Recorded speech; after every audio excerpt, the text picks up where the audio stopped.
Então, gente, vamos seguir falando sobre o livro Elementos para o Uso Transgressor do Direito do Trabalho. E hoje eu quero conversar com vocês sobre um capítulo desse livro que trata do princípio de proteção e da importância dele para o direito do trabalho. E trata desse princípio sobre dois aspectos. O primeiro deles é o reconhecimento de que a ideia de proteção é o que faz historicamente surgirem as primeiras regras trabalhistas, mas não uma ideia de proteção que surge no Estado e que, portanto, o Estado teria reconhecido essa necessidade de proteger pessoas hipossuficientes, como a gente costuma ouvir falar de vez em quando. Não. Na realidade, a ideia de proteção é uma resposta estatal, a construção de normas de proteção a quem trabalha, é uma resposta estatal que se dá em função, em larga medida, do movimento coletivo de tensionamento da classe trabalhadora, portanto, da atuação da luta coletiva, da luta sindical, e em função da necessidade de manter o próprio sistema. Então a gente tem esse caráter paradoxal desde o nascimento do direito do trabalho, porque vocês já estudaram isso, sabem o que acontecia. Se a gente pegar a nossa realidade brasileira, tem alguns outros elementos, porque aqui a luta da classe trabalhadora por condições de trabalho, e portanto pela construção de um direito trabalhista, de uma regulação jurídica, especialmente voltada para a questão dessa troca que se dá entre capital e trabalho, se confunde com a luta contra a escravidão, como vocês bem sabem, como a gente já viu num vídeo anterior. Se a gente pensar em termos de mundo ocidental capitalista, a gente vai conseguir compreender que as primeiras legislações trabalhistas surgem também para manter o sistema que se tornou inviável, porque é um sistema que depende da circulação de mercadorias. E se as pessoas estão trabalhando 12, 15 horas por dia, com salários que não permitem sequer a alimentação adequada, elas não serão consumidoras e perecerão enquanto força de trabalho muito jovens. E aí a gente consegue perceber, portanto, que além do tensionamento provocado pela luta coletiva da classe trabalhadora, também havia uma necessidade do próprio sistema capitalista que faz então com que esse conjunto de regras seja editada. Mas por que a proteção está lá na origem? Porque o reconhecimento histórico foi de que, protegendo a vida e a saúde de quem vive do trabalho, de quem depende do trabalho para sobreviver, nós estaríamos, como sociedade, a um só tempo, dando condições à classe trabalhadora, reconhecendo o seu pleito e, portanto, dando condições materiais às pessoas que vivem do trabalho, inclusive de terem condições de vida que lhe permitissem pensar sobre essa forma de organização social e também perpetuar, ou pelo menos fazer com que esse sistema pudesse se prolongar no tempo, porque nós estaríamos também protegendo quem trabalha para proteger o sistema. Daí porque o direito do trabalho tem esse caráter paradoxal. Mas tudo isso, já que eu vou falar aqui do princípio da proteção, eu estou trazendo de volta com vocês para a gente lembrar então que lá no início, na origem das primeiras regras trabalhistas, havia uma noção que estava baseada nesses fatores que são complexos e de certo modo paradoxais, mas havia uma noção da necessidade de proteção de quem trabalha por uma circunstância objetiva. Nessa relação que se estabelece entre capital e trabalho, a troca que se dá é desigual. Porque enquanto aquele que compra a mercadoria, força de trabalho, entrega dinheiro e, portanto, ele realmente negocia, e da perspectiva de quem está comprando força de trabalho, eu posso pensar num contrato como qualquer outro de compra e venda, sim, porque ele vai avaliar o valor daquela força de trabalho e vai pagar por um produto que ele quer, que é justamente essa força de trabalho que vai ser colocada à sua disposição. Agora, do outro lado dessa relação social que se dá entre dois polos, vejam só, na sequência do livro eu problematizo algumas questões práticas que revelam a necessidade que a gente tem de aplicar o direito do trabalho sob essa forma transgressora, no sentido psicanalítico, ou seja, profundamente, com toda a efetividade possível. E uma das questões que eu resgato práticas para discutir isso é a terceirização. Exatamente porque a terceirização é um disfarce. Se a gente olha o fenômeno social da troca, o que a gente vê são dois polos. De um lado, o capital, que compra força de trabalho, e, portanto, do outro lado eu tenho a pessoa que trabalha. E aí eu dizia a vocês, o princípio da proteção parte do pressuposto objetivo e, portanto, não depende de ser alguém que ganha muito pouco, de ser alguém que seja hipossuficiente por qualquer aspecto que se possa imaginar, mas trata-se da relação social. É alguém que não tem outra coisa a fazer numa sociedade capitalista, a não ser vender a sua força de trabalho em troca do salário que vai lhe permitir ter condições materiais de existência, morar, vestir, comer. E qual é a diferença objetiva aqui? Enquanto o capital entrega o valor do salário nessa troca, quem trabalha, quem está oferecendo essa mercadoria, força de trabalho, não consegue entregá-la. Vejam que isso é um dado muito importante para quem estuda direito do trabalho. Compreender isso é fundamental para modificar o nosso olhar para as regras trabalhistas a partir de então. O princípio da proteção se funda no reconhecimento histórico de que essa troca é desigual porque quem trabalha e, portanto, quem entrega a mercadoria, força de trabalho, não consegue se desprender dessa mercadoria. Vai junto com o trabalho que realiza. Então, ao contrário da compra e venda de uma planta, de uma almofada, de uma casa, ao contrário de qualquer outra mercadoria que aquele que vende pode entregar e seguir a sua vida normal, quando nós estamos falando da força de trabalho, da força vital, daquilo inclusive, que eu já comentei com vocês em outros vídeos, aquilo que nos torna humanos, que é o fato de podermos trabalhar e interferir nas coisas ao nosso redor, é justamente de uma relação social em que essa força vital transforma-se em mercadoria de troca. Eu entrego não porque eu estou me realizando como sujeito através daquele trabalho, mas porque essa entrega, essa troca vai se dar da minha força de trabalho por remuneração. E com a remuneração eu vou conseguir adquirir os bens necessários para sobreviver fisicamente. A circunstância objetiva é: eu não consigo entregar a minha força de trabalho e seguir para a vida. Eu não consigo entregar a minha aula e ficar em casa na companhia do meu filho, dos meus familiares. Ninguém consegue se despegar porque a força de trabalho é necessariamente alguém trabalhando. O que significa dizer, se nós estivéssemos falando em termos civilistas, que nesta relação jurídica, ao contrário de todas as demais, o sujeito não se separa do objeto do contrato, né? Para quem insiste em considerar a relação social de trabalho como um contrato, mesmo sob essa perspectiva a gente consegue perceber. Quem entrega o objeto do contrato, que é a força de trabalho que eu vendi por R$2.000 por mês, por R$3.000 por mês, não consegue se desprender dessa força de trabalho e, portanto, vai junto com o objeto que está sendo entregue.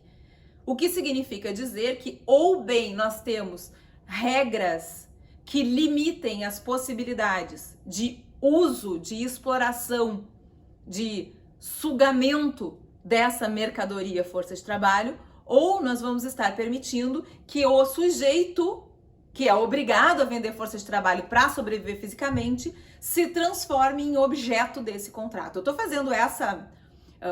tô falando dessa forma para vocês justamente para ficar muito claro que mesmo da perspectiva civilista, contratual, que por exemplo no Brasil é a mais aceita pela doutrina trabalhista, porque nós sabemos que inclusive a CLT fala que a relação de trabalho é um contrato, né, entre empregado e empregador.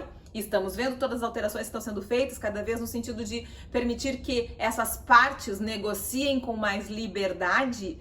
Mesmo da perspectiva civilista, o que a gente tem que perceber aqui é que o sujeito precisa ir junto com o objeto desse contrato. Então ele está vivendo enquanto trabalha. Ele está perdendo força física, ele está gastando neurônios, ele está deixando de estar com a família, ele está fazendo esforço físico, está fazendo esforço intelectual, ou seja, ele é enquanto trabalha.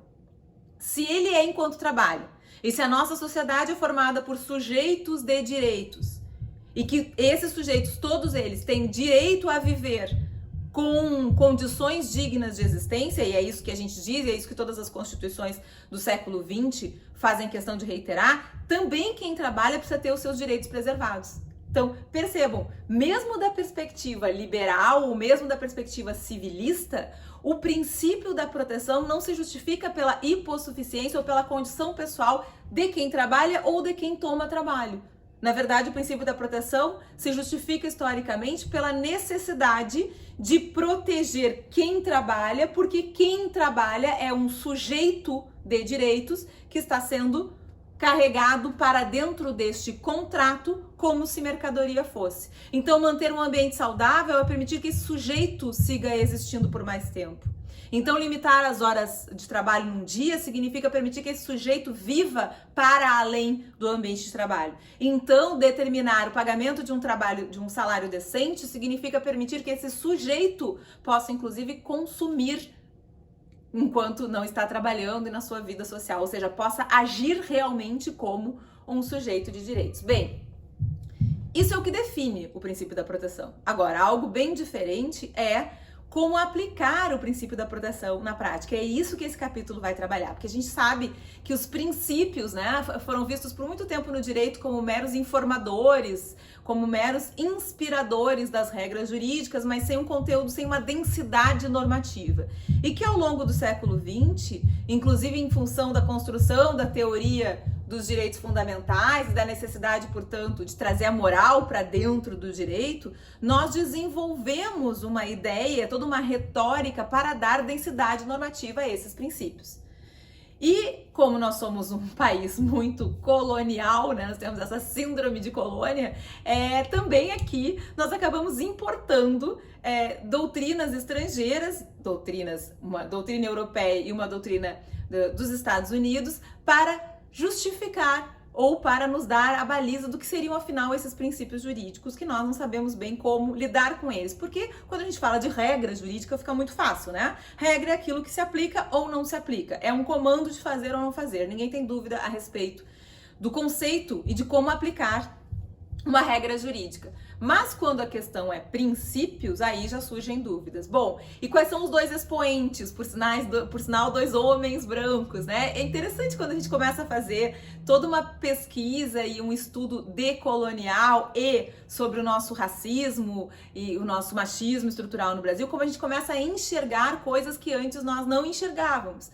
E aí, por exemplo, começamos a ver que nós bebemos de uma doutrina que é uma doutrina absolutamente selecionada da perspectiva eurocêntrica e da perspectiva, inclusive, de gênero. Bom, aqui o que nós temos?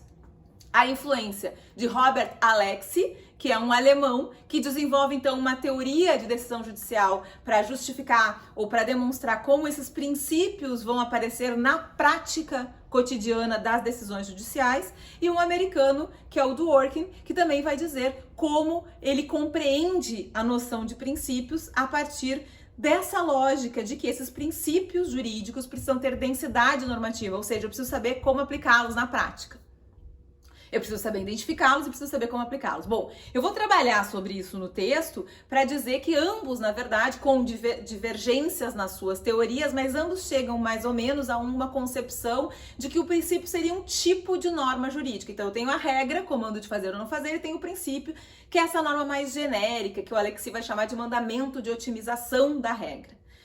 Bom, depois de discutir lá as teorias de ambos, eu vou trazer também à discussão uma teoria de um gaúcho, que é o Lênio Streck, que tem um livro chamado Verdade e Consenso, em que ele defende um outro conceito de princípio que ele vai resgatar lá dos gregos e que ele vai construir a partir de um diálogo com a filosofia, especialmente com a hermenêutica jurídica e com a filosofia da linguagem, do Heidegger e do Gadamer. Ele vai aplicar esses conhecimentos transdisciplinar para analisar os conceitos de princípios que nós temos, sobretudo para dialogar com o Dworkin, e vai chegar à seguinte conclusão: na verdade, nós estamos criando toda uma teoria que permite o esvaziamento da função política e jurídica. Ele não diz isso eu que estou dizendo, que aprendi a partir da obra dele. Um esvaziamento de toda a função jurídica e política que os princípios deveriam ter.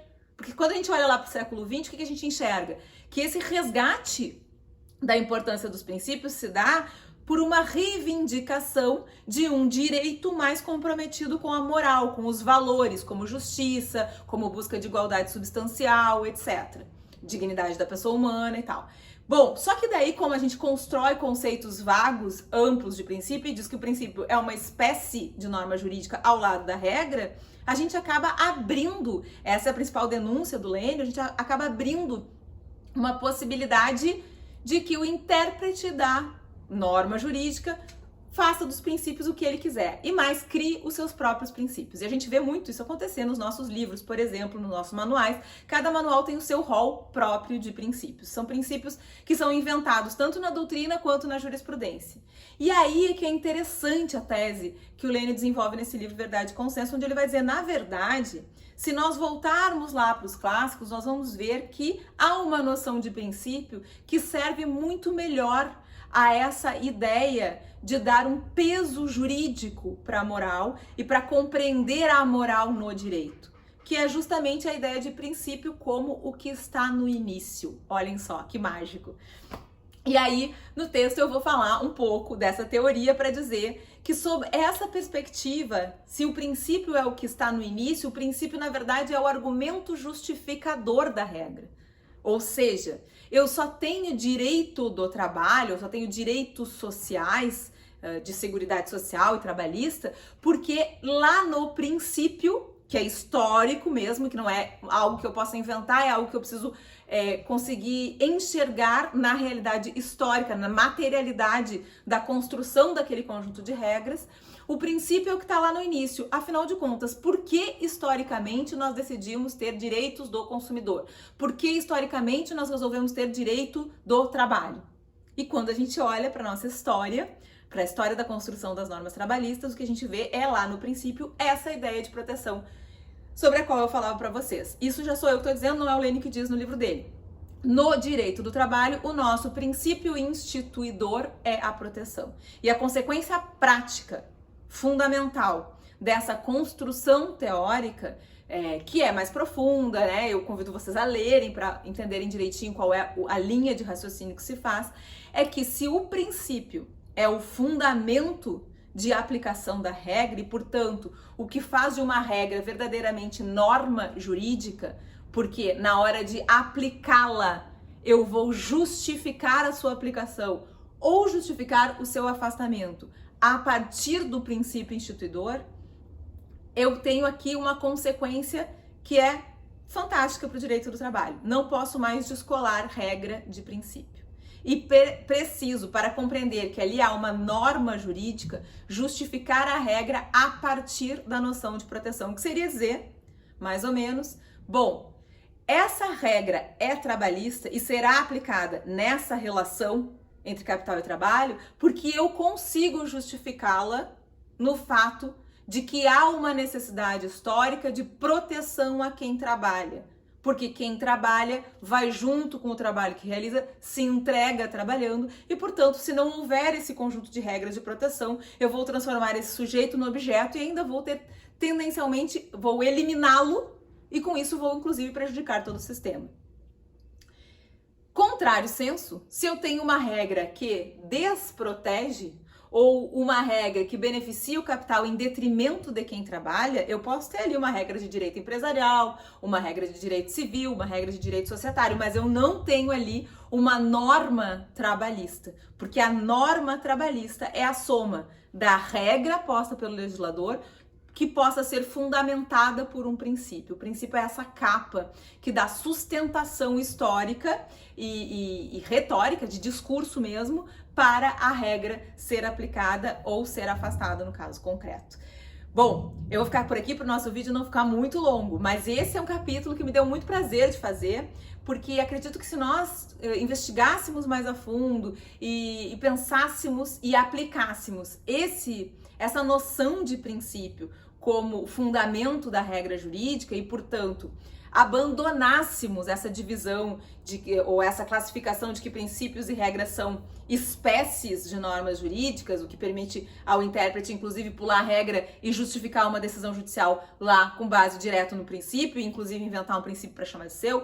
Se nós resgatássemos essa noção de princípio como que está no início, no fundamento de um conjunto de regras, e utilizássemos o princípio da proteção, que nesse caso torna-se o único princípio verdadeiro do direito do trabalho, o que não fragiliza nenhuma das outras formulações teóricas, como a irrenunciabilidade, a continuidade, ao contrário, o que lhes dá mais substância, porque se nós considerarmos que o nosso princípio é proteger quem trabalha, normas trabalhistas serão apenas aquelas que efetivamente promovem essa proteção quando aplicadas. Vejam que muito pouco da reforma trabalhista ou das últimas medidas provisórias restaria se nós aplicássemos o direito do trabalho baseados nessa noção de princípio. Essa é uma aplicação que faria jus, digamos assim, né, que privilegiaria ou que honraria a história de luta da classe trabalhadora que permitiu que ao longo de tantos anos construíssemos um direito do trabalho, que na verdade, né, se não houvesse uma carga ideológica tão forte sobre nós, nós teríamos chamado, como chamamos o direito do consumidor, teríamos chamado esse ramo do direito de direito da classe trabalhadora. Bom, eu fico por aqui, vai ter mais um vídeo só sobre esse livro e depois nós vamos passar para os próximos. Obrigada pela atenção de vocês.